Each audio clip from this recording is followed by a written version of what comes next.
Nesta semana, duas figuras bem diferentes e de campos de atuação completamente distintos: o presidente do Supremo Tribunal Federal, STF, o ministro Dias Toffoli, e um apresentador do SBT, o comediante Danilo Gentili, estiveram no centro de casos que despertaram discussões acaloradas sobre o mesmo assunto, a questão da liberdade de imprensa e de expressão no Brasil, e seus limites. Conduzido pelo ministro Alexandre de Moraes, o inquérito gerou uma grande reação no meio jurídico, de entidades de defesa da liberdade de imprensa e dos direitos humanos. A PGR, Procuradoria-Geral da República, pediu seu arquivamento, mas Moraes rejeitou o pedido. A questão da liberdade de expressão já vinha sendo alvo de debate público, embora em escala bem menor e com implicações diferentes, por causa da condenação de Danilo Gentili à prisão de 6 meses por injúria por um tribunal de primeira instância. É claro que são casos com escalas e em patamares diferentes. Um tem uma série de decisões da Suprema Corte e o outro é um tribunal de primeira instância. Mas eles têm relação nessa questão de fundo envolvendo o direito à liberdade de manifestação, explica Roberto Dias, professor de Direito Constitucional da FGV-SP, Fundação Getúlio Vargas. Mas, afinal, o que diz a Constituição sobre o assunto e o que cada um desses casos mostra sobre como a questão da liberdade de imprensa e da liberdade de expressão tem sido tratada atualmente no Brasil? O sistema jurídico tem sido muito sólido em proteger a liberdade, mas é sujeito a falhas. São exceções lamentáveis e, às vezes, vexaminosas, diz Walter Seneviva, presidente Comissão de Liberdade de Imprensa da OAB-SP. Entidades de defesa do jornalismo e da liberdade de imprensa responderam mais duramente. A condenação de Gentili teve apoio e críticas tanto da esquerda quanto da direita. Especialistas em direito ressaltam que liberdade de expressão tem limites, mas que a esfera civil é um caminho muitas vezes melhor para resolver abusos. Tratar ofensas contra a honra como crime deve ser algo excepcional. Responsável por conduzir o inquérito aberto por Toffoli, Alexandre de Moraes determinou na segunda-feira, 15, a retirada do ar de reportagem da revista Cruzoé publicada pelo sítio Antagonista. O texto é sobre uma troca de mensagens entre executivos da Odebrecht. Na conversa, um deles pergunta se Emílio Odebrecht falaria com um amigo do amigo como parte de uma negociação. Segundo a delação de Marcelo Odebrecht, o tal amigo do amigo seria o atual presidente do STF, que na época era advogado-geral da União. A decisão de Moraes de mandar os veículos retirarem a matéria do ar foi tomada após a PGR dizer que nunca recebeu o documento com a acusação, como dizia a reportagem. O ministro afirmou, por causa disso, que o texto seria fake news. Segundo o entendimento de Moraes, há claro abuso no conteúdo da matéria veiculada. No entanto, a Folha de S. Paulo e a Travessa Globo tiveram acesso ao documento e confirmaram não se tratar de uma notícia falsa. Embora a PGR não tenha recebido o documento, ele foi incluído nos autos da Lava Jato em 9 de abril e retirado depois da publicação da notícia, segundo a Globo. Não se sabe o motivo, já que o processo é sigiloso. Como parte do mesmo inquérito, Moraes também determinou busca e apreensão em casas de pessoas que haviam atacado o STF em redes sociais, com a possibilidade da Polícia Federal identificar na hora e realizar o mesmo procedimento em outras residências. As decisões geraram um protesto da Procuradora-Geral da República, Raquel Dodge, que pediu o arquivamento do inquérito dizendo que ele tinha vícios insanáveis sob a ótica constitucional. Segundo ela, o processo seria uma afronta a uma série de preceitos processuais e constitucionais, incluindo a separação de poderes. Esta decisão transformou a investigação em um ato com concentração de funções penais no juiz, diz a PGR. O sistema penal brasileiro não permite que um órgão que julgue seja o mesmo que investigue e acuse. No sistema brasileiro, o Ministério Público é titular das ações penais. Segundo Dodge, a decisão de Moraes impediria o acesso do MP à investigação e desrespeitaria funções do Ministério Público no processo criminal. Nesta quarta, quando rejeitou o pedido de arquivamento feito por Dodge, Alexandre de Moraes rebateu a avaliação da PGR. Ele disse que as leis brasileiras permitem hibridismo do sistema persecutório, a possibilidade de a polícia judiciária usar todos os meios de obtenção e provas necessários para a comprovação de crimes. Também afirmou que a exclusividade do MP não se aplica na fase de investigação. A ordem para a retirada das publicações do ar com pena de multa diária se descumprida também foi recebida com revolta em órgãos de defesa da liberdade de imprensa.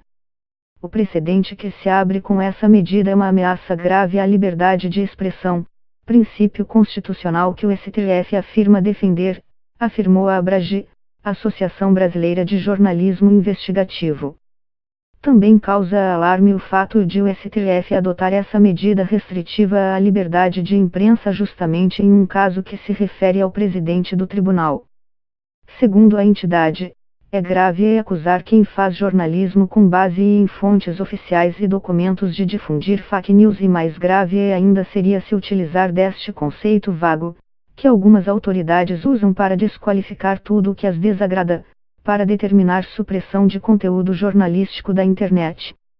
A Constituição assegura a liberdade de imprensa, que o Brasil conquistou por via democrática, e agredi-la é agredir a democracia em si, afirma Walter Seneviva.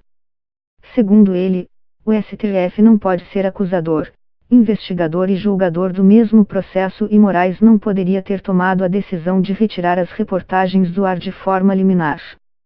Um cidadão comum, quando se acha ofendido, recorre a um processo com todos seus procedimentos, inclusive dando à parte contrária a oportunidade de se defender.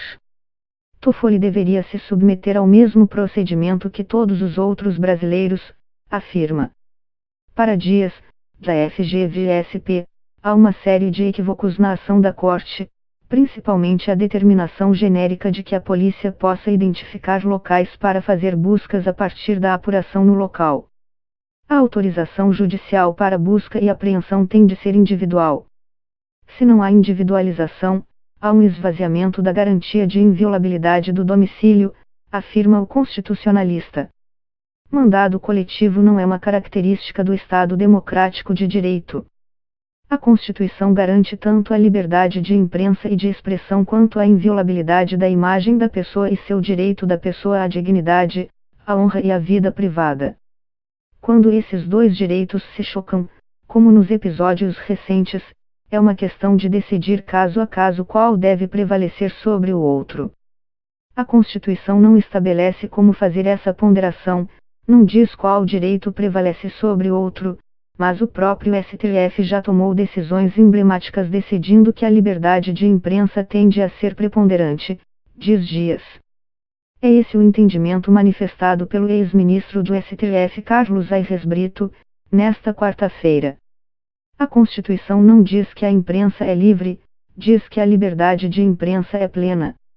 Ou seja, ou a liberdade de imprensa é plena, completa, cheia, ou é um arremedo de liberdade de imprensa, afirmou a Globo News.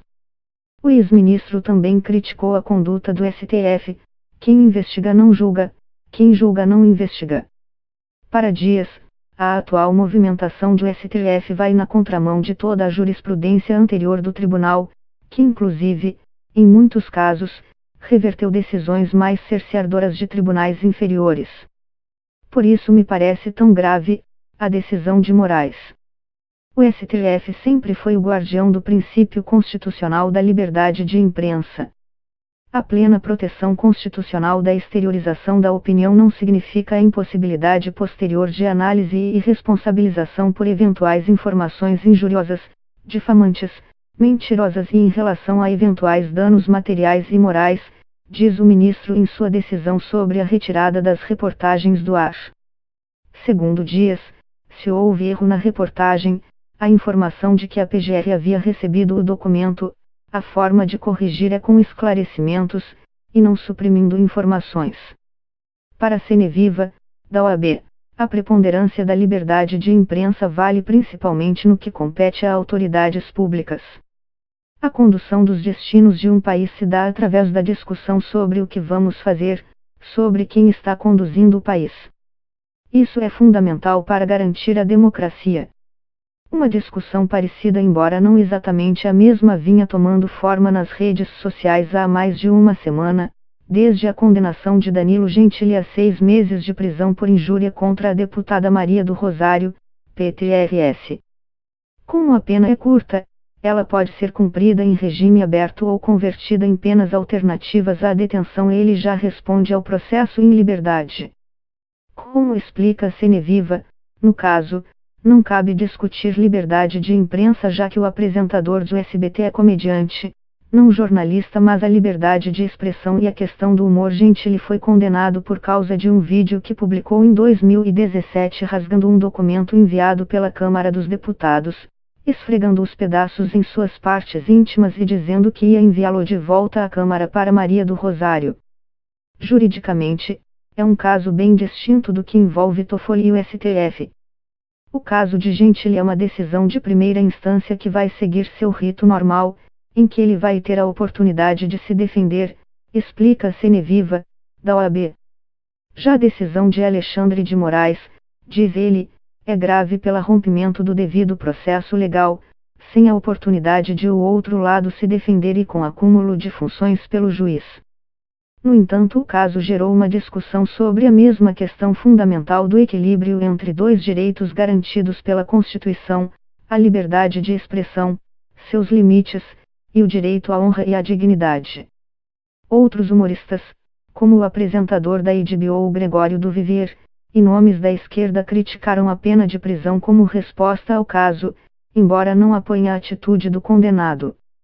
Maria do Rosário declarou que a sentença deve ser lida como uma convocação à sociedade para retomar o respeito, o bom senso no debate público, nas redes sociais e na vida.